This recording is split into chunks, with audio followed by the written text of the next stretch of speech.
बहुत पुराने वक्तों की बात है। एक छोटे से गांव में अहमद नामी एक नौजवान रहता था। अहमद बहुत मेहनती, ईमानदार और नेक दिल इंसान था। वो लकड़ियां गाड़ कर अपना और अपनी बूढ़ी मां का पेट पालता था। अहमद की जिंदगी सादा थी, लेकिन उसके दिल में अल्लाह की मोहब्बत और शुक्रगुजारी का ठाठे मारता हुआ समंदर था।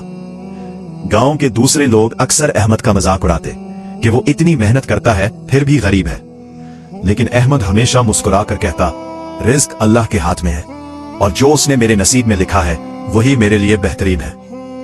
एक साल गांव में शदीद कहत पड़ा। बारिशें रुक गईं और जंगल की लकड़ियां खुश्क होकर खत्म होने लगीं। अहमद के लिए अब रोजी कमाना मुश्किल हो गया। घर में फाकों की नौबत आ गई। एक दिन जब घर में खाने को कुछ ना रहा तो अहमद की मां ने कहा, बेटा, अल्लाह की रहमत से मायूस ना होना, वो पत्थर में कीड़े को भी रिज्क देता है, हमें भी देगा। अहमद ने वजू किया, 2 रकात नमाज हाजत पढ़ी और अल्लाह से दुआ की, ऐ बारी ताला, मैं तेरा आजिज बंदा हूँ, तो ही राज़िक है, मेरे लिए हलाल रिज्क के दरवाजे खोल दे। अहमद कुल्हाड़ी उठाकर दूर दराज के एक घने जंगल की तरफ निकल पड़ा, जहां वो पहले कभी नहीं गया था। सारा दिन घूमने के बाद उसे एक अजीब और गरीब दरख्त नजर आया।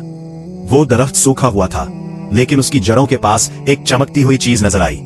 जब अहमद ने करीब जाकर देखा तो वो सोने के सिक्कों से भरा हुआ एक छोटा सा बर्तन था। एक लम्हे के लिए अहमद के जहन में ख्याल आया कि यह सोना उसकी तमाम परेशानियां खत्म कर सकता है, लेकिन अगले ही पल उसके दिल में अल्लाह का खौफ पैदा हुआ। उसने सोचा, यह सोना मेरा नहीं है, यह किसी की अमानत हो सकती है, या शायद अल्लाह मेरी ईमानदारी का इम्तिहान ले रहा है। अहमद ने उस बर्तन को वहीं छोड़ दिया और खाली हाथ घर वापस आ गया। जब उसने अपनी मां को सारा किस्सा सुनाया तो उसकी नेक मां ने कहा, बेटा, तुमने बहुत अच्छा किया, हराम की दौलत से बेहतर वो फाका है जिसमें अल्लाह की रजा शामिल हो। अगले दिन अहमद फिर उसी जंगल में गया। वहां उसे एक बुजुर्ग मिले जिनका चेहरा नूर से दमक रहा था। बुजुर्ग ने अहमद से पूछा, नौजवान, कल तुम यहां से सोना देखकर भी उसे छोड़ गए, क्यों? अहमद ने आजिजी से जवाब दिया, बाबा जी, इस्लाम हमें सिखाता है कि किसी की गिरी हुई चीज पर हमारा हक नहीं जब तक कि हम उसके मालिक को ना ढूंढ लें, और मैंने अल्लाह से हलाल रिज्क मांगा था। मुझे डर था कि कहीं ये सोना मेरे लिए फितना ना बन जाए।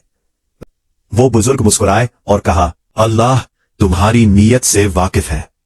वो सोना दरअसल एक इम्तिहान था और तुम उसमें कामयाब रहे। बुजुर्ग ने अहमद को एक पुराना थैला दिया और कहा, इसे घर ले जाओ और सिर्फ जरूरत के वक्त खोलना। अहमद घर आया और जब थैला खोला तो उसमें से ताजा फल और अनाज निकलने लगा। ये अल्लाह की तरफ से एक मौजिजा था। अहमद और उसकी मां ने पेट भरकर खाना खाया और गांव के दूसरे गरीबों में भी वो खाना तकसीम किया। कुछ ही अरसे में गांव के हालात बदलने लगे। अहमद की ईमानदारी की खुशबू दूर दूर तक फैल गई। वक्त गुजरता गया और अहमद अपनी मेहनत और अल्लाह पर भरोसे की वजह से एक खुशहाल इंसान बन गया, लेकिन उसने कभी भी तकब्बुर नहीं किया। वो अपनी कमाई का बड़ा हिस्सा यतीमों और मस्कीनों पर खर्च करता था।